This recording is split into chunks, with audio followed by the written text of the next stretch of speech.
Yeah, good afternoon. Welcome to a special COMPAS seminar on this Thursday afternoon with Samantha Ballard giving her 1-hour presentation before defending the PhD in A&P in a few weeks from now probably.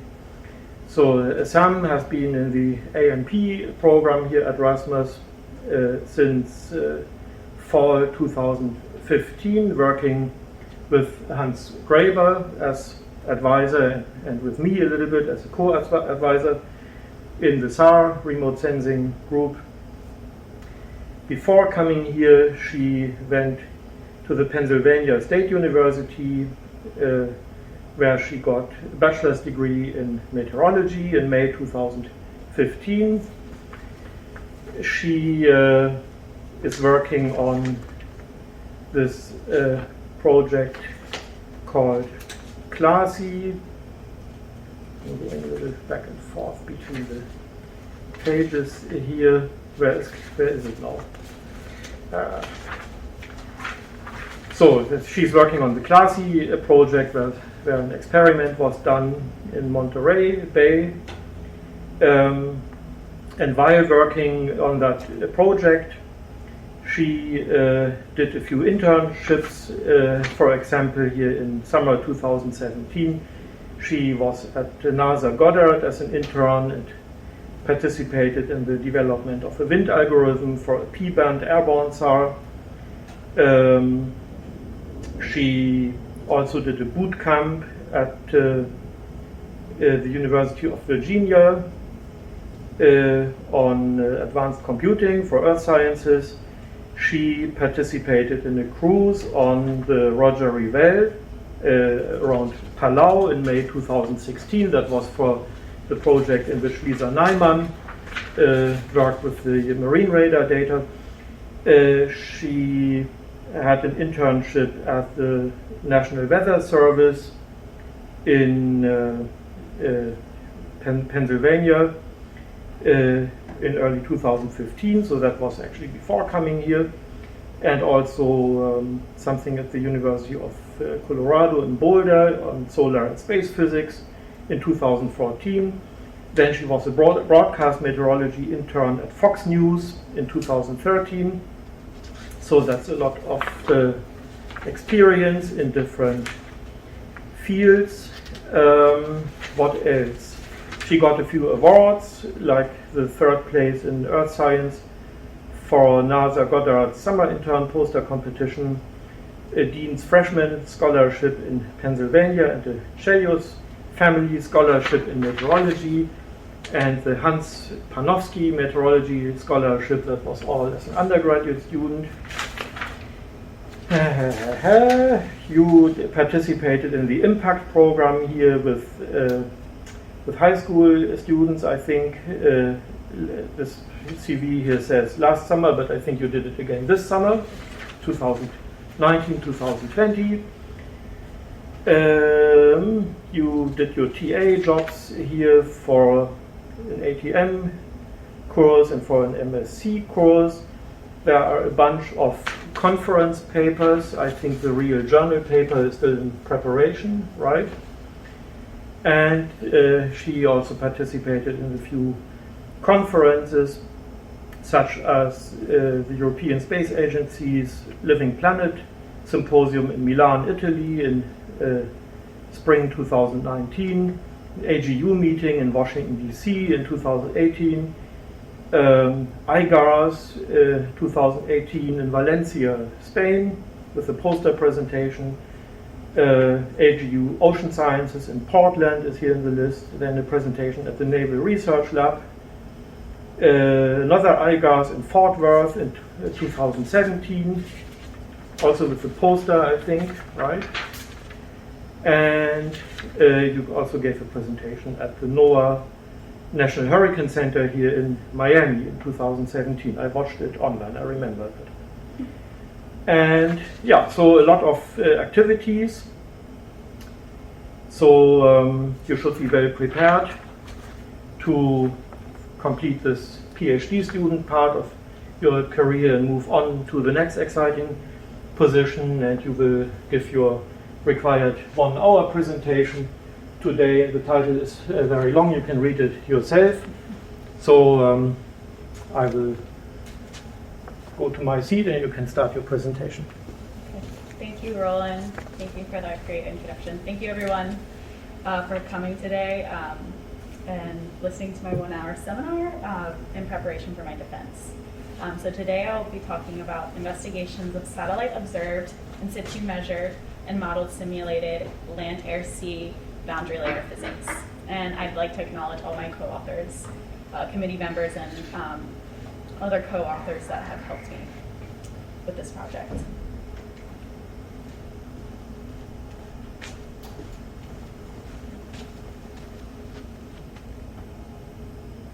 There we go. So just a summary of my dissertation chapters. First, and the outline of the talk today. First, I'll be discussing an introduction to coastal land-air-sea interaction boundary layers and the experiment called CLASI that Roland mentioned. Then my first chapter is a quantitative intercomparison of modeled and SAR wind fields in coastal environments. Then I'll get into the bulk of the dissertation, which is a new technique, starting with, for SAR, and starting with the second chapter, advanced extraction of spatial temporal turbulent scales for wind and waves. Next is outlines the new technique, SAR land air-sea transfer, a new method for quantifying air-sea momentum transfer physics from the coast to open ocean using SAR. And then finally, high resolution in situ validation and modeling of the land air-sea boundary layer. In conclusion. First, an introduction. So in general, boundary layers are typically driven by exchanges of mass, momentum, and heat. And they're comprised of complex interactions between the surface layer and the layers above. So these basically compute interactions over a variety of time and spatial scales. Typically in models, these boundary layer closure scenes are separate for a land and a marine boundary layer, and this is seen when I discuss the COAMPS model that I'll talk about later on. But typically, the land atmospheric boundary layer is on average about twice the height. It's well studied, there's a lot of observations. It's easier to take observations over land than as opposed to the ocean in regards to in situ observations. And there's interactions with the topography. On the other hand, the marine atmospheric boundary layer is typically smaller. There's less turbulence. Sometimes it's decoupled, and there are typically less measurements. So this is definitely an area of focus going forward. The coastal land-air-sea interaction, as you can imagine, is a combination of these two. So this is a really important aspect that hasn't been studied a lot. So these are interactions between land, atmosphere, and ocean. And there's a variety of reoccurring features that we see in these environments. The usual currents, wind, and waves that are present in the marine atmospheric boundary layer, but also sharp changes in coastline, topography changes, as well as bathymetry changes, which is different from the open ocean. So there's shallow water conditions. There's typically artifacts like land sea breezes, upwelling, and interesting coastal dynamics in terms of wetlands, marshy areas, plumes, etc. That happen in the coastal environment. So it's very complex, and it has an added layer of the land component. So why is quantifying these coastal areas important? Well, it's important for climate modeling and also weather forecasting modeling, specifically in terms of winds and momentum transfer. Also, this is important for electromagnetic signal propagations, naval applications, ship maneuvering, and other biogeochemical impacts, and things like beach erosion and different applications to climate. So what do we need for the models in order to improve their forecast in the coastal environment? Well, first, we need more coastal data in general, but specifically we need high resolution data, spatial data, and data that is very close to the shoreline, and this is often very difficult to obtain.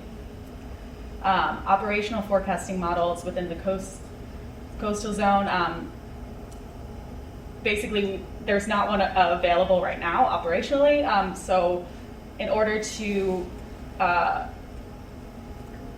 basically improve these models and incorporate the physics into them in the future, we need to improve our understanding of the coastal boundary layer physics near the coast, and therefore improving forecasting of waves, wind and waves in the coastal environment to drive larger scale circulation models. We also need, again, more high resolution initial conditions for the models, and then finally, once we have these two things, the last step would be actually getting higher model resolution, but without quality input, there won't be quality output, so even at a finer resolution. So a solution to this would be the combination of in-situ data that is typically temporal with high-resolution spatial imagery, such as with SAR, synthetic aperture radar, to improve model physics and forecasting. So there have been a few past experiments that involve the marine atmospheric boundary layer. The most widely used is the Toga-Coair algorithm, but this is specifically used in the open ocean. So it breaks down near the coast. There have been other coastal specific experiments, but they're primarily temporal data sets, so they lack the spatial data needed for the models. Again, they're not in that sub 6 kilometer area near the coast. They're typically a little bit in the intermediate zone, in the inner shelf or further out. So they're kind of they're not quite open ocean, but they're also not quite right at the shoreline. And also lacking satellite data as well. So that brings me to the topic of the dissertation, which is the coastal land air sea interaction pilot experiment that was conducted in Monterey Bay, California. So this experiment was conducted in conjunction with the University of Miami, Naval Postgraduate School, and the Naval Research Laboratory. We acquired a lot of data in a short amount of time. SAR imagery, ship measurements, weather balloons, onshore coastal towers, near-shore pressure sensors. Also available are offshore buoys and National Buoy Data Center buoys and NOAA data in addition. These are all the data sets that I used within my dissertation work that you'll see today. If it's not explicitly mentioned here, this is kind of a good summary, and also bathymetry data as well. So the goal of this experiment is to combine in-situ and satellite data to improve coastal predictions with the Navy's COAMPS model, Coupled Ocean Atmosphere Mesoscale Prediction System, specifically in the sub 6 kilometer regime. So the limitations of this experiment off the bat: it is a pilot experiment, so it was taken during a 2-week time, and there's limited data, off the bat working with that, because the goal was to essentially get funding for a bigger and better CLASI. So we acquired 28 SAR images during the time of the experiment. The difficulty with this is I need validation data, so they have to overlap with the validation data, either on the coast or with the buoy. So some of these images I was not able to use, and depending on the orientation of the winds, etc. So basically I broke it down to about 8 to 10 images depending on the topic. So here an example of the SAR intensity images that we acquired during the experiment. These are kind of the standard images, or they're the climatology of a lot of the features that you'll see within Monterey Bay. So these are X-band, Cosmos Skynet, SAR intensity images at 5-meter resolution. And you can see that there's distinct features of low backscatter. These are the dark features within the SAR image near the coast. And these are often related to low wind conditions. So low winds were frequently dominating Monterey Bay during this time. This is a really challenging, really challenging area to forecast in, low winds.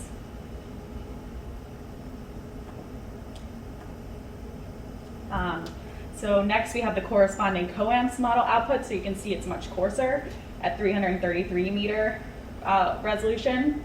And it's not obviously resolving these small scale features that you see, like the atmospheric waves, the wind shadowing in the northern bay, and these low areas of wind speed. So this is something that our goal is to incorporate this information from SAR into the COAMPS model and plan for the future experiment. And you'll see that the image on June 11th is highlighted, and this is because this is the example image that I used to step through the algorithm steps later down the road. So next, we dive into the data. So I'll be discussing a quantitative intercomparison of the modeled and SAR wind fields in coastal environments. So as you can tell, this study was really exploratory. So we were going in and seeing, okay, how does the SAR and the COAMPS compare? How can we improve them? Kind of just exploring the different variables that we're interested in looking at, specifically wind and waves. So we were looking at things, okay, does the COAMPS and the SAR wind retrieval, are they poorly correlated in coastal regions, and where? And then which SAR wind retrieval algorithm is the best in best agreement with COAMPS? And how can SAR resolve these fine scale features? What are these features? And what other climatology, are they recurring aspects of the Monterey Bay, or are they something else? So this is an introduction to SAR wind retrieval. Basically, the basics are you have no wind over the ocean surface, therefore a smooth surface.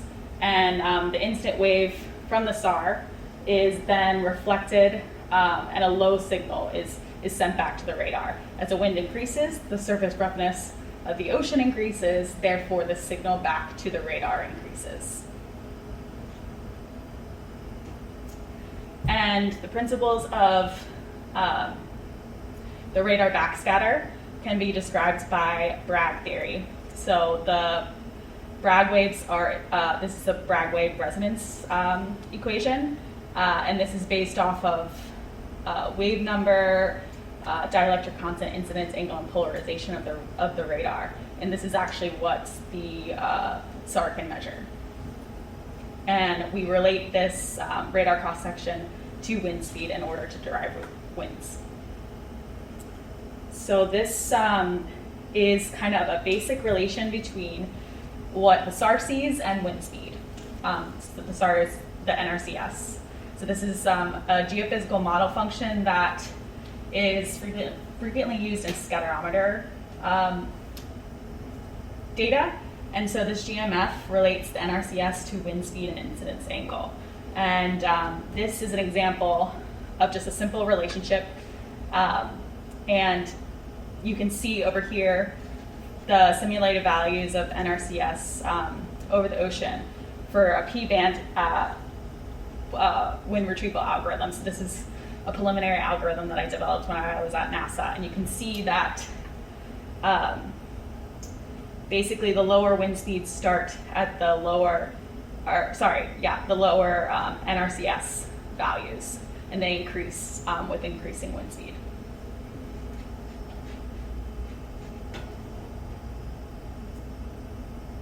So we take the NRCS and we can derive winds directly from the SAR.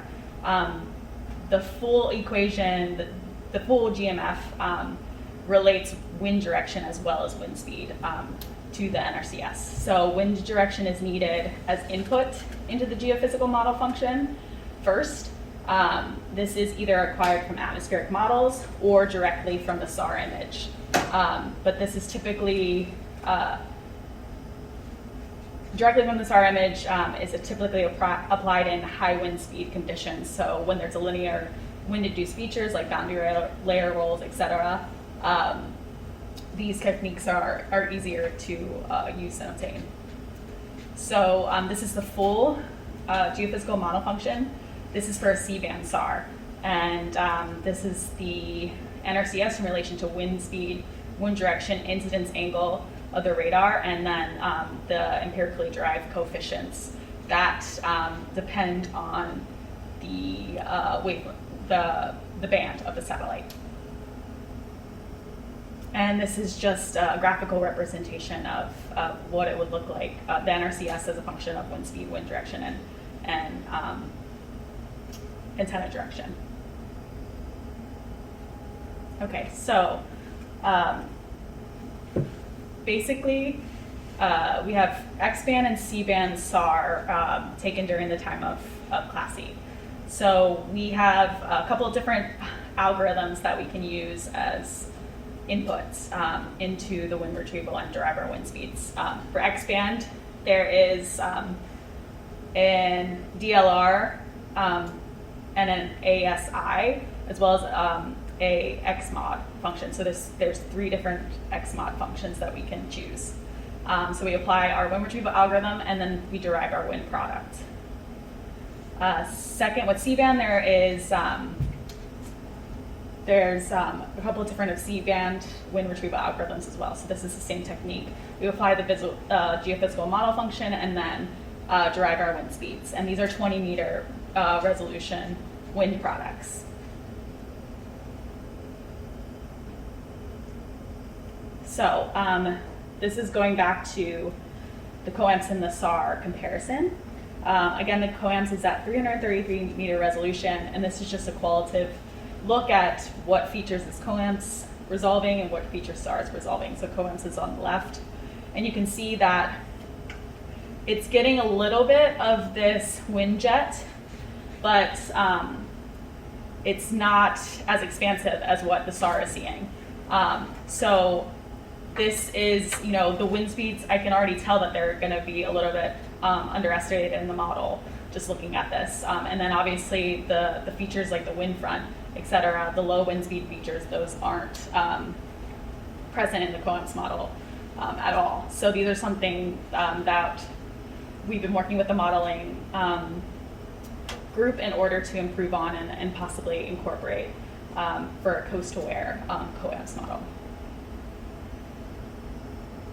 So just looking at quantitatively, we can compare the different X-band wind retrieval algorithms against the SAR wind speeds. And, obviously COAMPS is not capturing a lot of things, so I'm not expecting these to be great. These are for the subsequent image that fit the criteria for the COAMPS domain and also in terms of the SAR. So we can see that this ASI2 X-band SAR wind retrieval algorithm is actually acting the best. So this is something that I looked into a little bit also with C-band, but obviously we have a little bit of less imagery for C-band.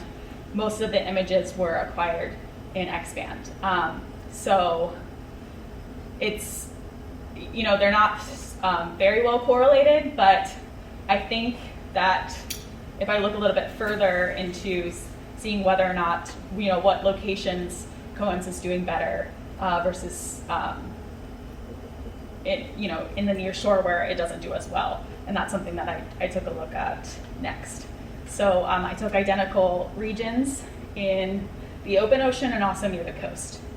So this is a extract from COAMPS and SAR, and I compared them, and you can see that the correlation is much better in the open ocean, and that's really has to do with the parameterization of the SAR and COAMPS as well. In general, the SAR algorithm. So the SAR is tuned for the open ocean, and so this is most likely why they're doing better.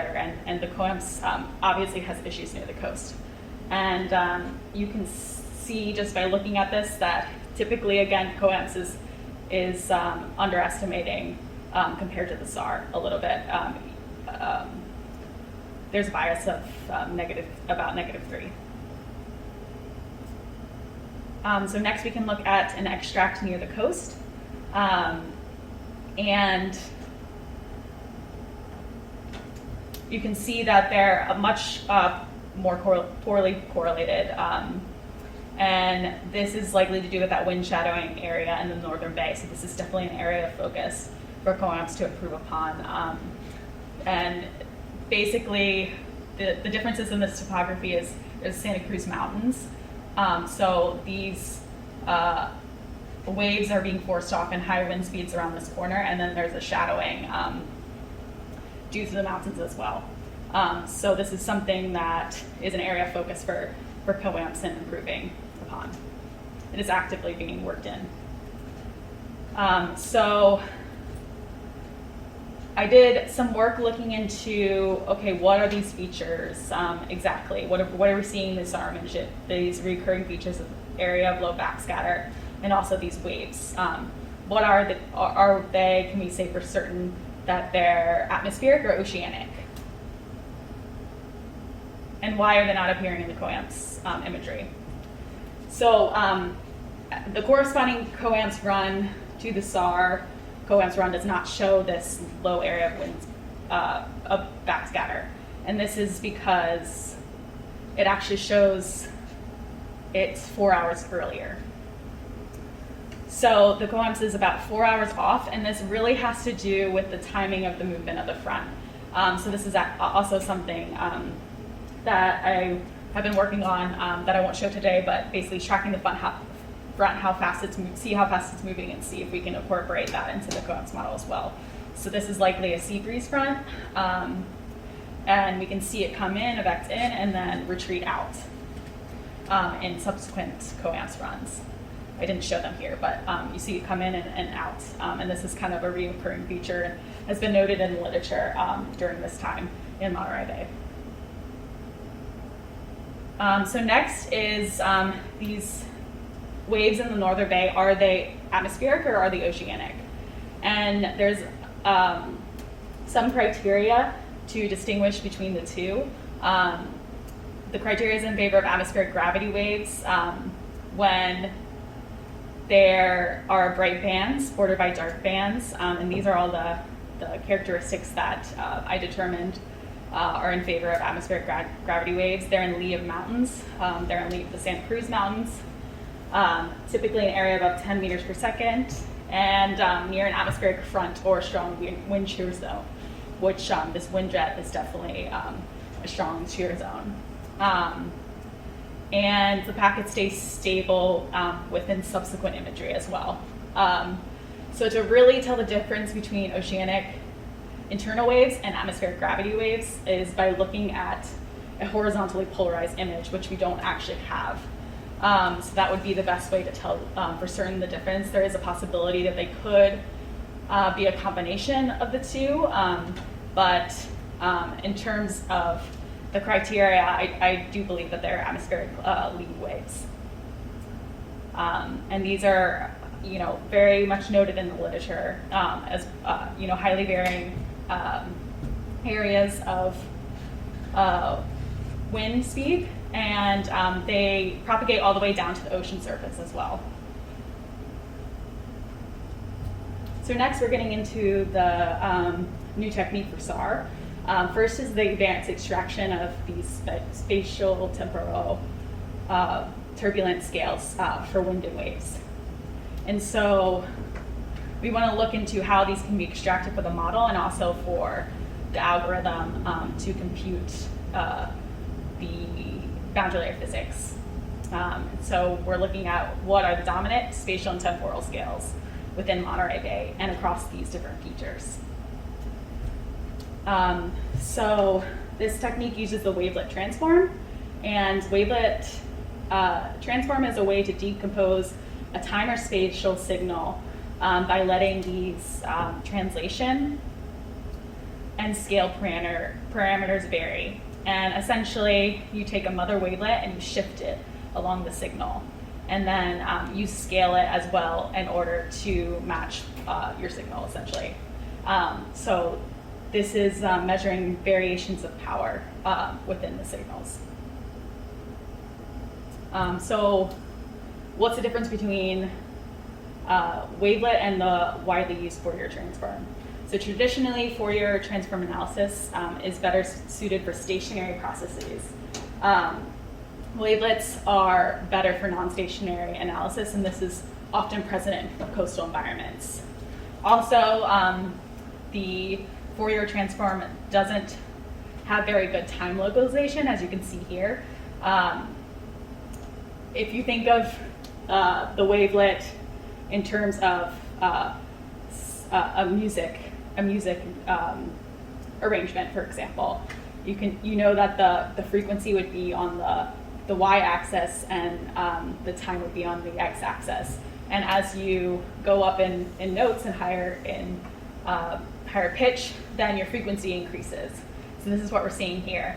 And the higher frequencies are shorter, and the lower frequencies would be take a longer time. So the wavelet does a good job at identifying these different these changes in the frequency. And in terms of SAR imagery, we really want a good time localization because we just have one snapshot in the SAR image.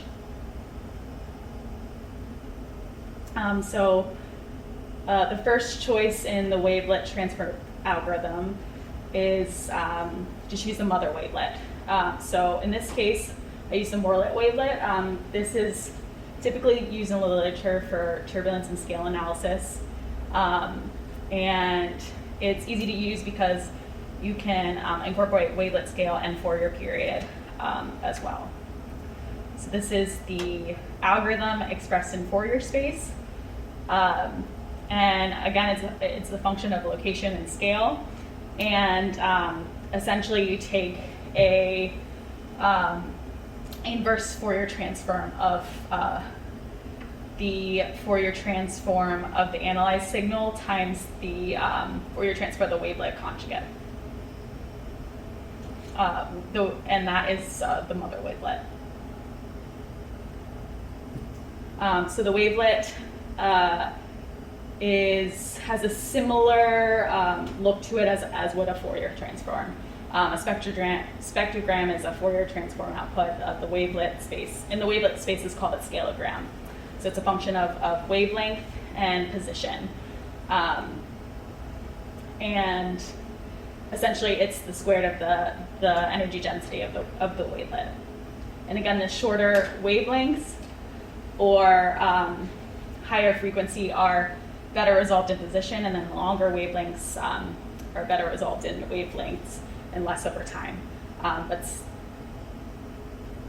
So we can apply this wavelet transform to the SAR image, and we can take, just for an example, we can take a linear extract from the SAR image, apply the wavelet transform, setting the number of voices per octave to 32 and number of octaves to 8.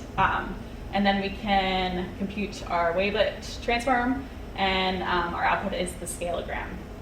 So this is using 5 meter resolution SAR imagery, so that's the lowest resolution that we can resolve within the wavelet. And you can see that there's not a lot going on. We need to normalize the signal in order to really extract the wavelength.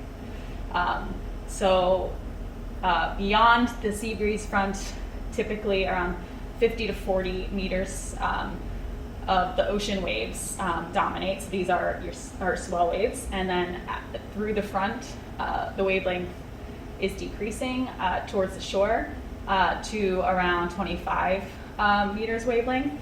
And then we even see some aspects of shoaling, so further shortening of the wavelength near shore as the waves are breaking. So we can do the same thing for another feature, like an atmospheric wave. So you can see that the output is varying in intensity throughout the waves, and the dominant wavelength that we extract is around 60 meters. So this would be on the ocean surface. So this doesn't really give us a lot of information on the atmospheric component of the atmospheric waves. So we can apply the same technique to a wind speed imagery and extract the wavelength in that fashion. So the dominant wavelength would be 575 meters, and this is typical of Lee mountain waves. It's a short scale gravity wave. This is on order to wavelengths that would be associated with these types of features.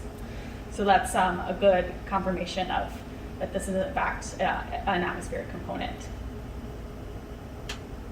So next, we can also compare two functions with the wavelet. And so this is referred to as the cross-scalegram or co-scalegram output. So we can do this actually with the temporal series, and we can do this with the tower that we have on the coast. We have 6 towers on 4 different beaches. So we can apply our wavelet cross spectrum and extract our wavelet co-scalegram. And our dominant period is on 72 seconds for this particular 5-minute component. We can further analyze this and actually compute the wind stress as well. But just for time's sake, I haven't gotten into that in this particular talk. So next, we have the SAR land air-sea transfer algorithm called CLASI, a new method for quantifying air-sea momentum transfer physics from the coast to the open ocean. So this is really looking at how sensitive is SAR to surface roughness changes. This is something that is theoretically understood, but difficult to quantify. So this is a good way in order to obtain that, and for model input as well down the road, and minimally for model validation. So we're looking at how do the air-sea momentum transfer parameters like surface roughness, length, wind stress, drag coefficient, wave age, and speed change from the coast to the open ocean. So just a little intro to momentum transfer. There's a lot of feedbacks between the atmosphere and the ocean in terms of momentum. And then if you add the land component into it, it becomes even more complex, as you can see from this diagram. This was represented from sea blast experiment.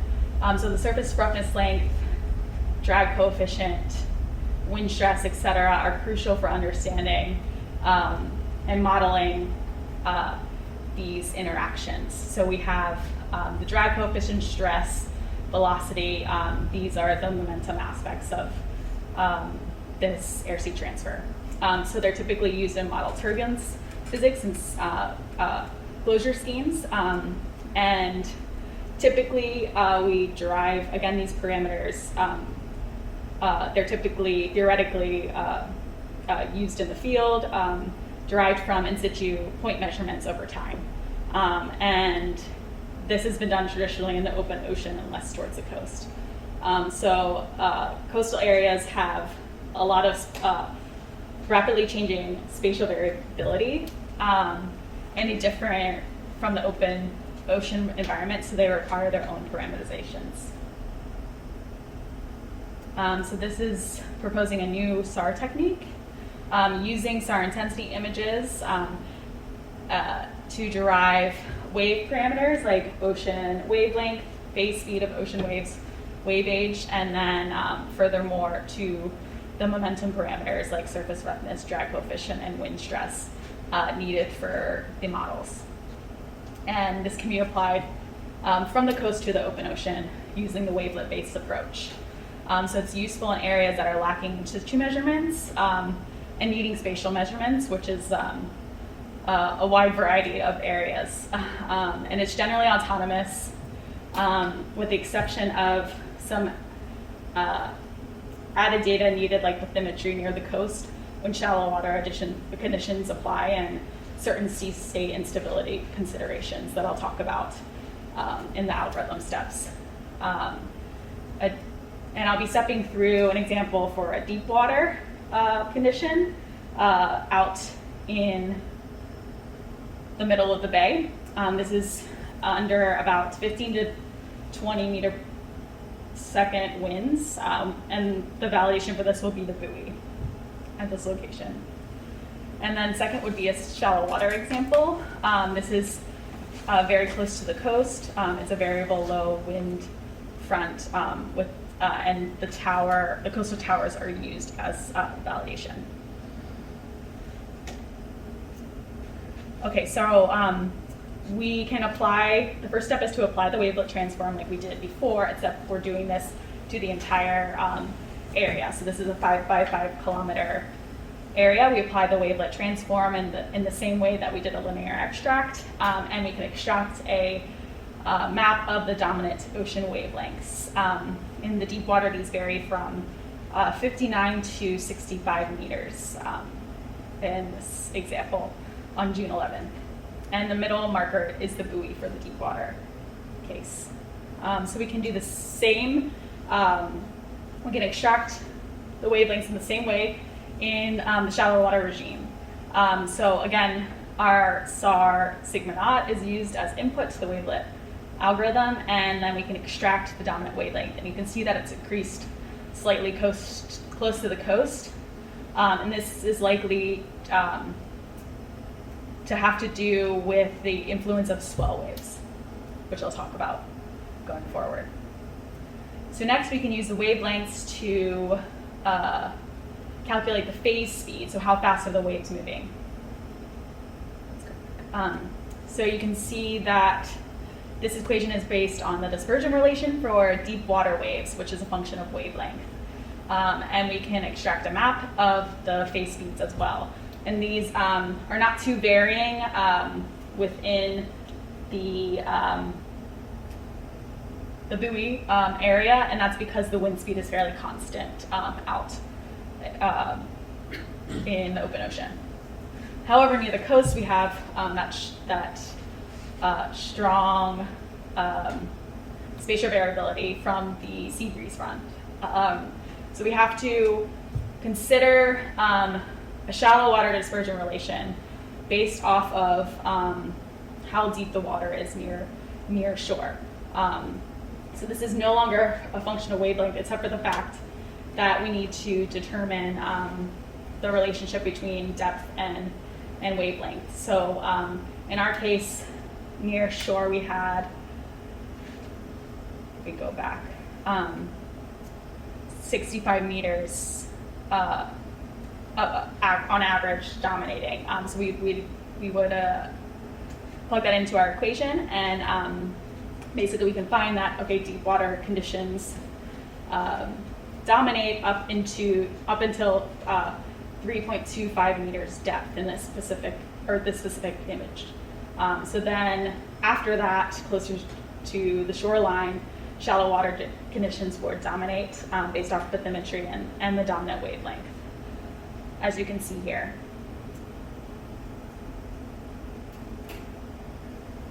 So next, we need to derive wind speed in the same way using the SAR wind retrieval algorithms that I described previously, based off of wind direction, which can be extracted directly from the SAR image itself.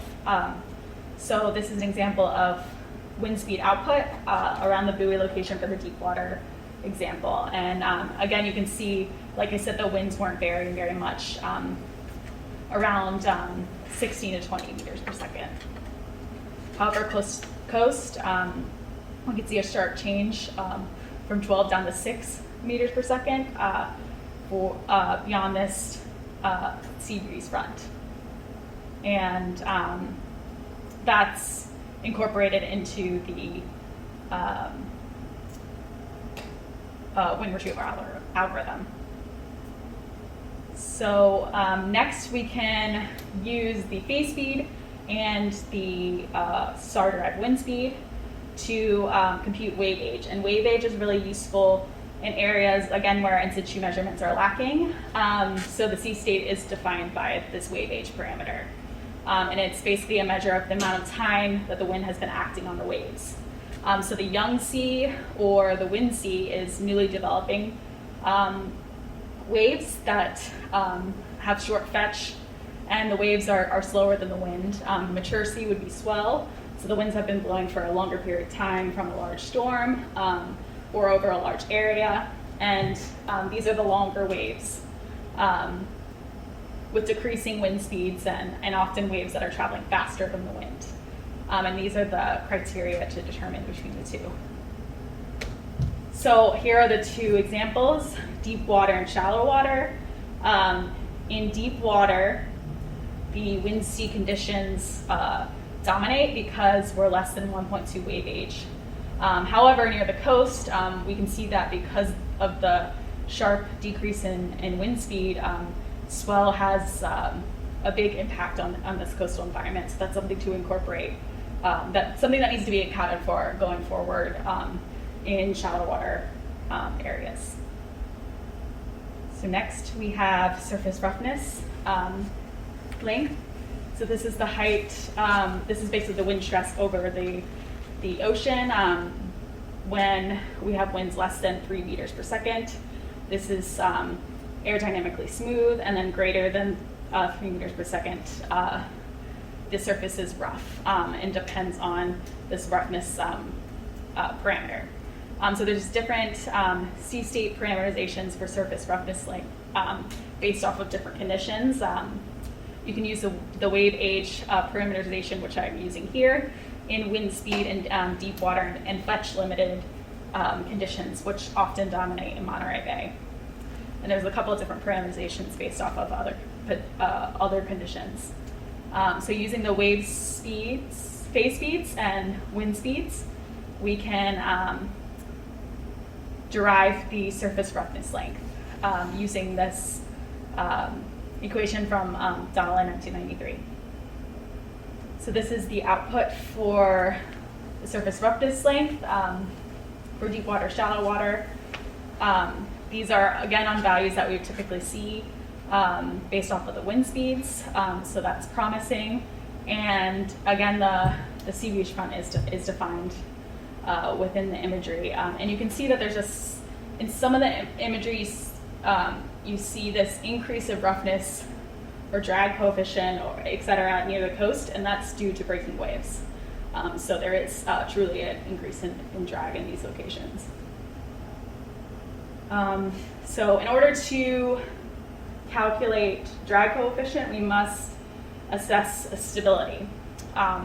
So this can be assessed using the Monin-Obukov correction equation to the logarithmic wind profile method. So luckily in this scenario, we are near neutral, so we don't have to account for this parameters or this stability correction, but in conditions that are stable or unstable, this would come into effect and need to be accounted for in the wind speed. So the drag coefficient is, again, a dimensionless transfer coefficient from momentum, and it can be measured in a couple of different ways. Here I'll be using the profile method, which is dependent on the surface roughness length that we just saw. So sea state effects are very important for the drag coefficient and all these parameters. As you can imagine, the wave boundary layer height depends on the wind, sea, or swell dominated conditions. So this plays a major role in the calculation of these parameters. So swell can decrease drag in direction following wind. And this makes sense because if we're blowing over the ocean to an onshore location, then that would kind of make sense offshore, in the opposite fashion. So this is the equation that we would use based off of the surface roughness length and the stability parameter if necessary. So these are the drag coefficient maps. In deep water, we have, again, they're a little bit high, and that is, something to take into account. The wind and wave directions are aligned, but there's differences actually that I was seeing within the buoys. So some buoys were showing a wind direction or wave direction in the same direction as the wind direction, but some are at a 90 degrees, so that could have some factor in the higher drag coefficients. Closer to the coast, they're looking a little bit better, and again, wind and swell are aligned near the coast for certain onshore winds that frequently dominate Monterey Bay. So finally, we can derive wind stress using the drag coefficient and the bulk formula. So the wind stress is the tangential force per unit area exerted by the wind. And typically this is vertical momentum flux, either upward or downward. So again, these are typical values that we would expect to see in terms of the wind stress. And they're decreasing near the coast as well as the other momentum flux parameters. So the conditions in Monterey Bay are very complex, even for a land air sea boundary layer study, because traditionally onshore winds dominate in Monterey Bay, but this because it's a bay and not a straight coastline, it's asymmetrical. It has a lot of different aspects that are affecting these parameters. Things like mountain topography that are forcing atmospheric waves, a wind jet coming around the northern bay, sheltering in the northern bay, land sea breezes, and onshore wind and waves. And then in the nearshore environment, there's the typical refraction, shoaling, and breaking waves that complicates things further. So it's a difficult test area for this algorithm, but we were able to basically determine the things that we would potentially encounter in other coastal areas as well. So the swell dominated or wind sea dominated conditions is really important. So we can look at data from a buoy wave spectra and also pressure sensor wave spectra near the coast. So the buoy, you can see that the swell dominated conditions at the buoy, but it's hard to really extract that wind sea peak. This could maybe be it, but it's hard to tell in terms of this. So looking at the pressure sensor wave spectra will give us a better idea, because the winds are strong enough to indicating wind sea. And indeed, this does look like a wind sea peak in the spectra from the tower. So we can do this, and we can do this for subsequent imagery and apply this equation for the peak wind sea using the wind speed, and basically determine in the star imagery what's the lowest winds that we can see. And in this case, in this specific image, basically we can't see below around 5 meters in the star image. That's a minimum wind speed. So we need to apply a high pass filter in order to account for this, and with the cutoff frequency being the wind sea peak that we found in the pressure sensor. So this is going to be applied to all the tower locations as well.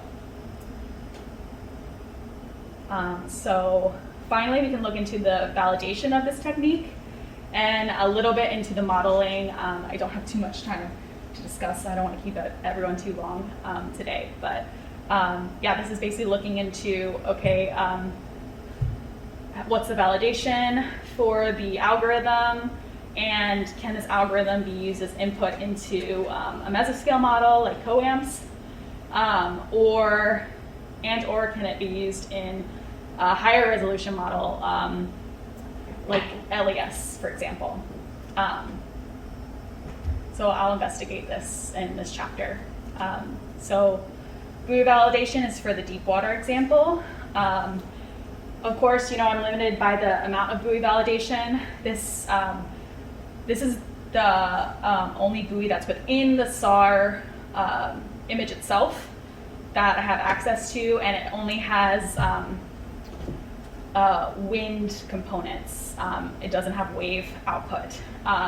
So these are two other buoys that are outside the domain of the COAMPS model and SAR as well. And so this can give us an idea of what are the buoy waves, essentially, out in the open ocean. So this is the main buoy that I'll be using for the validation because it has wave and wind information. So basically, again, I mentioned that there's a strict selection criteria on the images that I can use. They need to be onshore winds. Buoy data not missing within the SAR imagery. This was definitely an impact for some of the images. The buoy was in the domain, but the data just wasn't there. And then again, it has to be something that the SAR acquisition needs to be encompassing the buoy as well.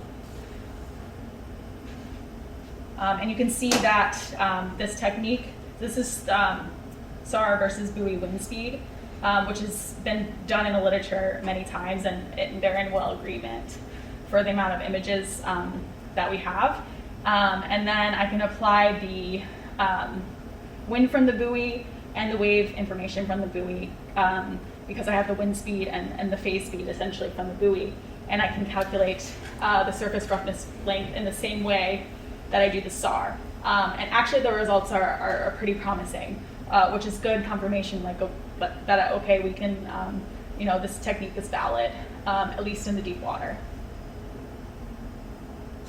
So next we can do the same comparison for all the tower locations, the 7 tower locations, and the SAR wind speeds for all the images that we have available. And you can see that these are direct stress measurements. So this is really what we want for validation data, but the tower is actually outside. It's onshore, so it's not over the ocean. So ideally, we would like to have a stress measurement that was within the SAR image and over water. But we're just the best that we can with what we have, and you'll see later on that I'll talk about how we can account for this. But essentially, they're correlated, but they're not great. The wind speed, the R values are not where we'd like to see, but this is typically due to impacts the tower location is onshore. So next we're working on basically improving the resolution on COAMPS and possibly incorporating the SAR imagery into the COAMPS model as input and to improve the forecasting. So this is a preliminary 111 meter resolution COAMPS model output for 10 meter winds, and this is something that is only potentially in the Northern Bay right now, but that is an area of active interest and an area that the COAMPS model has difficulty forecasting. So I've been working on the modeling team with getting COAMPS surface roughness length and comparing that to the SAR imagery as validation. So the goal was to incorporate the SAR imagery directly into the COAMPS model, but there's just not enough SAR imagery in order to do that in terms of the time steps. So we would just essentially have one time step with the SAR input into the COAMPS model, and it's just not enough for the forecast, essentially. So more SAR imagery in the future is definitely the way to go in order to incorporate this technique. going forward. So in addition, on the high resolution side, something that can kind of keep up with the SAR at the high resolution, we can input the SAR-derived surface roughness length maps, wind stress, and wind speed into the LES. So the LES could be kind of a middle ground in incorporating the SAR into the COAMPS model, and this is something that's being worked on going forward.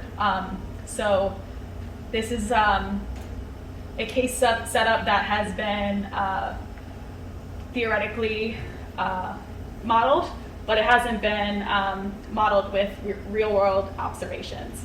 So this is where SAR comes into play for this distinct change in roughness that we have literally perfectly set up in this SAR imagery. So we can actually successfully derive contours of 3D winds, so vertical velocity. So this is something that could be incorporated in COAMPS going forward. And you can see that this is essentially a case setup for the LES model, and you can see this distinct decrease in roughness across the sea breeze front, and even a little bit of increase in the surf zone near the shore. So finally, getting to the conclusions. So some limitations and future work. There are a few conditions in Monterey Bay that do have offshore conditions. This is about 1 or 2 images. This would be something to look at going forward. Making sure to extract the wind direction directly from the SAR images, which is difficult to do in these low wind speed conditions that we have in Monterey Bay. So more test images would be ideal, and also better validation for this algorithm from a buoy on shore, et cetera. And then basically resolving these features to incorporate into the models in the future. So some relief for these limitations is that this pilot experiment got accepted as a Navy DRI starting in summer 2020. So basically a bigger and better CLASI. So the main perk of this, the data that I really need is the data from the buoys. So we have the ACES buoys that will be put in the nearshore environment to really quantify that sub 6 kilometer area in order to better tune the COAMPS model and create a coast-aware model, and then potentially embed with LES in areas that are a little bit more challenging. So this got accepted recently and is really exciting in terms of this work, and also for all the team that has worked on the project over the years, over the past 5 years. So some really exciting stuff moving forward for the field and land air sea interactions in general. So thank you. That's all I have.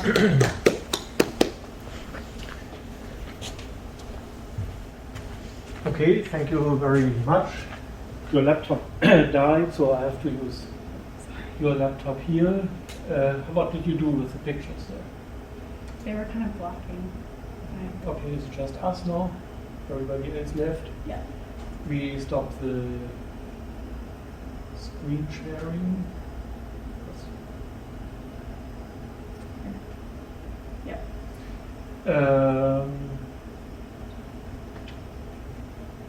Okay, so who has a question? Let's check what is the volume here. We need to make it loud enough. It's really loud. Okay. Is that really? Yeah, we will see. Okay, if someone wants to say something, please turn on your camera and ask your question.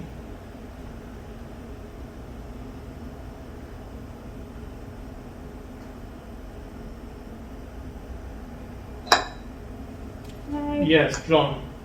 Hello. Nice presentation, Samantha.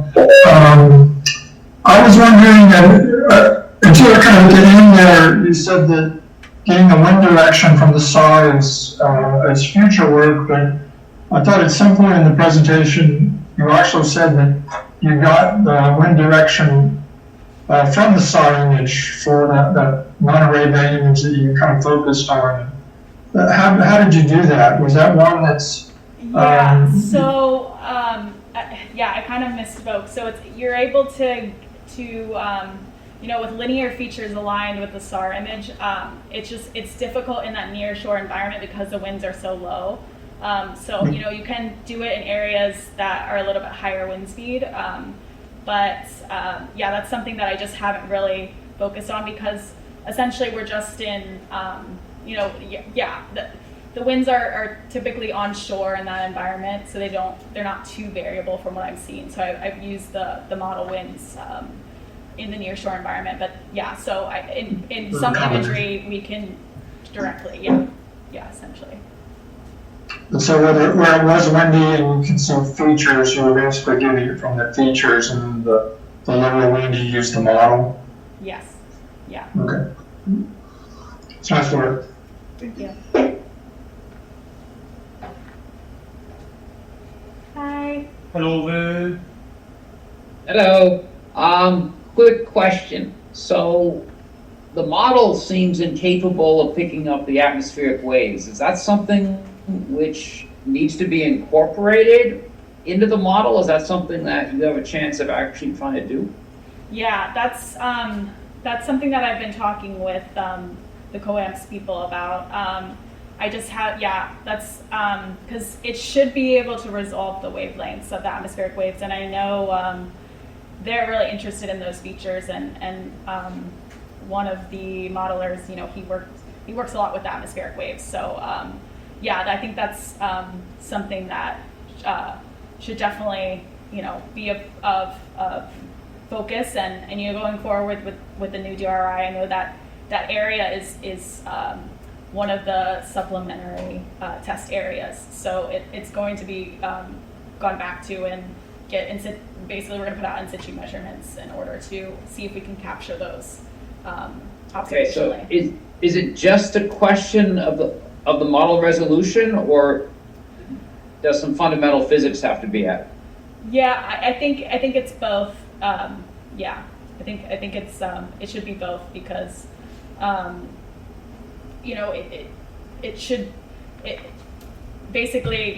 the resolution is there already in the COAMPS to resolve. So I think it's something that needs to be incorporated. These features COAMPS itself is not meant for this coastal environment. It was not designed. So that's the goal to how can we improve it in order to get it to an operationally functional place to forecast in the coast. And is the topography of the mountains, is it sufficiently well included in the model, or is that something else that has to be done? That's a good question. I'm not so much familiar with the land boundary layer side.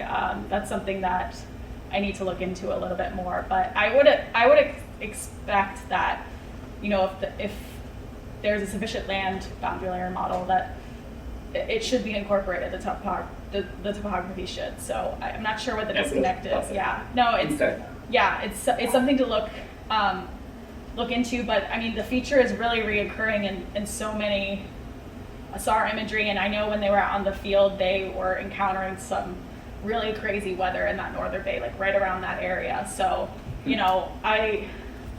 that's something that would be that's something that needs to be looked into a little further. Okay. Well, thank you very much. Good talk. I'm afraid I'm going to have to go. So, bye. Okay, thank you. Hope to see you around sometime soon. Okay.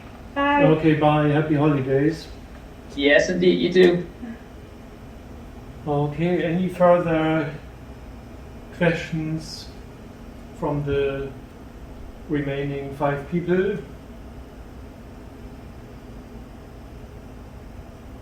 I see you. Well, I'll just say, Samantha, when we were in the Arctic, we got some amazing SAR images of atmospheric gravity waves over ice floes. So if you're ever in a kind of transfer from coastal atmospheric gravity waves to Arctic winds, there's some really cool images for you to work with. Yeah, no, I mean, it's definitely really, it's been interesting looking into that. So yeah, that would definitely be something I would be curious about. Thanks. Yeah, if there are no further questions or comments, I say thank you for the nice presentation. Thank you for watching this online or here in the room. We have one person, Joe, or watching this as a video at a later time. It will occur on our, will appear on our YouTube page. We have one more seminar tomorrow morning by Catherine Gunn, which will be fully online in Zoom again, and then we have a special one next Monday by Gunnar Spreen of the University of Bremen. I hope all of you, all the 4 people who are still there will come again, and maybe a few more. And that's all for today. Thank you and goodbye. Thank you. Thank you everyone for coming and staying till the end.